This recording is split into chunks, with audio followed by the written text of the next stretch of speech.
terindikasi kong kali kong dengan wasit. Kemenangan Vietnam U23 atas Timnas Indonesia U23 di partai final Piala AFF U23 2025 dibatalkan dan laga kedua tim harus diulang. Perlu diketahui, kejadian kelam yang pernah dialami Timnas Indonesia U23 di babak final Piala AFF U23 2023 lalu kembali terulang di final tahun ini. Menghadapi lawan yang sama, yakni Vietnam U23, Timnas Indonesia U23 kembali dirugikan wasit meskipun kali ini berjuang di depan pendukungnya sendiri.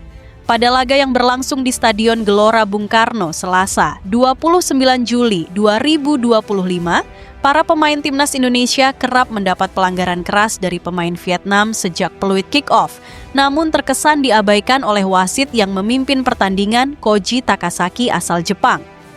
Pada menit ke-17, para pemain Indonesia yang jengkel atas kepemimpinan Takasaki melakukan protes keras karena Takasaki tidak menyatakan pelanggaran terhadap Doni Tri Pamungkas yang sebelumnya terjatuh usai mengalami kontak dengan pemain Vietnam di sisi kanan. Kadek Arel berupaya untuk menjembatani protes pemain, namun Takasaki kukuh menyatakan itu bukan sebuah pelanggaran. Memasuki menit ke-41, sempat terjadi cekcok antar pemain di lini tengah setelah Frankie Misa melakukan pelanggaran kepada pemain Vietnam. Doni Pamungkas kemudian meminta pemain Vietnam segera berdiri, namun mendapat dorongan dari pemain Vietnam. Tak terima, para pemain Indonesia membalas mendorong pemain Vietnam. Beruntung cekcok kedua kubu mampu dilerai wasit. Vietnam akhirnya juga mendapat kartu kuning setelah Pham Ly Duc menyikut Rahmat Arjuna di sisi lapangan. Kartu kuning untuk Vietnam itu keluar setelah seluruh pemain Indonesia melakukan protes keras terhadap hal tersebut. Memasuki babak kedua, laga Indonesia versus Vietnam berlangsung semakin keras dan panas, sehingga beberapa kali terjadi keributan antar pemain seperti yang terjadi pada menit ke-54. Bermula dari duel antara An Kuan Vo yang melakukan sliding tackle cukup keras kepada Frankie Misa. Situasi kemudian memanas lantaran Nguyen Din Bach memancing emosi pemain Indonesia. Rahmat Arjuna pun tak tinggal diam, keributan kemudian terjadi hingga ke pinggir lapangan dekat bench Timnas Indonesia. Tim pelatih dan ofisial Indonesia pun turut memisahkan pemain-pemain yang terlibat. Memasuki menit-menit akhir babak kedua, Timnas Indonesia yang berusaha menyamakan kedudukan melalui lemparan ke dalam yang dilakukan Robby Darwish mendapat gangguan dari pelatih Vietnam, Kim Sang-sik. Kim berupaya merusak konsentrasi Robby yang mengambil ancang-ancang untuk melakukan lemparan jarak jauh. Mengetahui hal itu, salah satu asisten pelatih Timnas Indonesia U23 melakukan protes terhadap aksi tak terpuji Kim Sang-sik. Namun, asisten tersebut mendapat kartu merah dari wasit Koji Takasaki.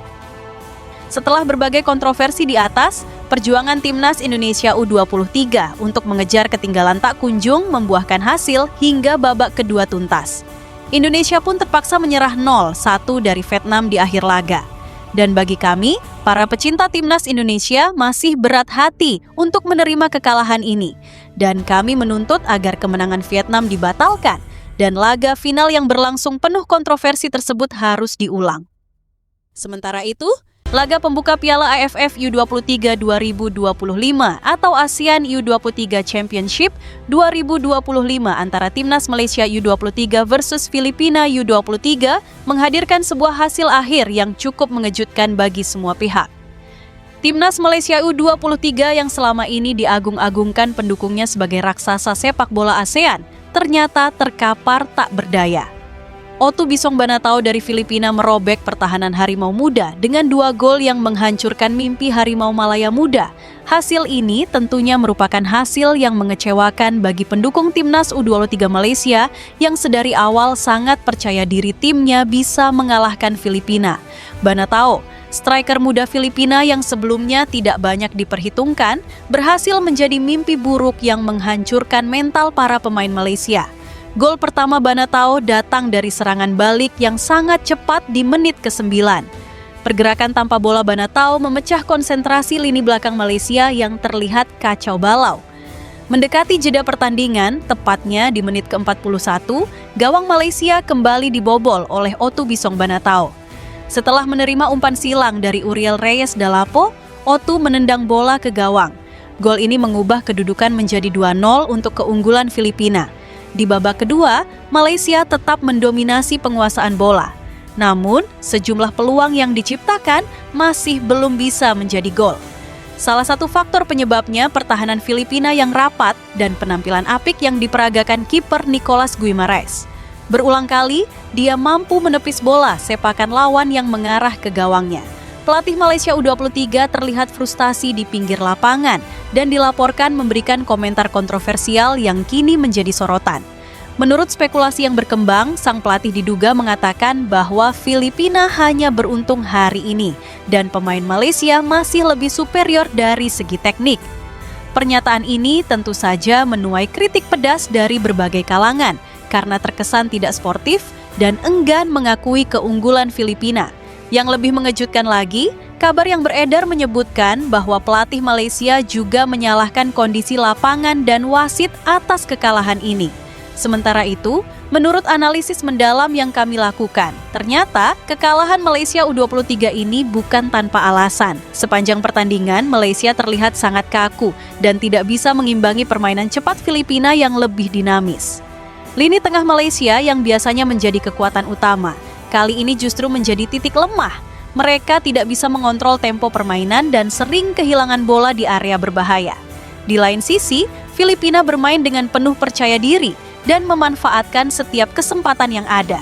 Yang paling menyakitkan adalah ketika Malaysia tertinggal 2-0 di babak pertama, mereka terlihat sudah menyerah dan tidak ada lagi fighting spirit yang biasanya menjadi ciri khas sepak bola Malaysia. Menurut kami, hasil ini benar-benar mengecewakan bagi jutaan penggemar di seluruh Malaysia. Sementara itu, di pertandingan lain di grup A, antara Timnas Indonesia U23 versus Brunei Darussalam U23 terkesan tidak berimbang alias berat sebelah. Timnas U23 Indonesia asuhan Gerald Vandenburg langsung menyengat cepat dalam laga pertama melawan Brunei.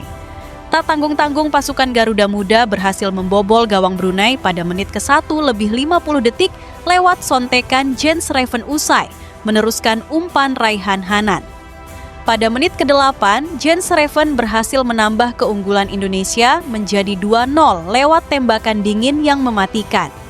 Pada menit ke-20, Indonesia berhasil menambah keunggulan menjadi 3-0 lewat tembakan keras Arkan Fikri dari luar kotak penalti yang tidak bisa dibendung kiper Brunei. Memasuki menit ke-31, derita Brunei U23 bertambah parah. Jens Reven berhasil mencetak hat-trick untuk membawa Timnas Indonesia U23 unggul 4-0 atas Brunei usai meneruskan umpan terobosan Muhammad Ferrari. Tak puas mencetak hat-trick, Reven kembali mencetak gol pada menit ke-32 sekaligus menambah keunggulan Indonesia menjadi 5-0. Pada menit ke-34, Indonesia berhasil memperlebar keunggulan menjadi 6-0 atas Brunei lewat tembakan Muhammad Raihan Hanan. Raihan melepaskan tembakan keras dari luar kotak penalti yang mengarah ke pojok kiri atas gawang Brunei. Pada pertandingan ini, Jens Reven bisa dikatakan sedang menggila bagaimana tidak. Pada menit ke-41, Jens Reven berhasil menambah keunggulan Indonesia menjadi 7-0 lewat tendangan penalti. Reven berhasil menempatkan bola ke sudut kiri gawang Brunei. Ini menjadi gol kelima Jens Reven di laga ini alias Queen Trick.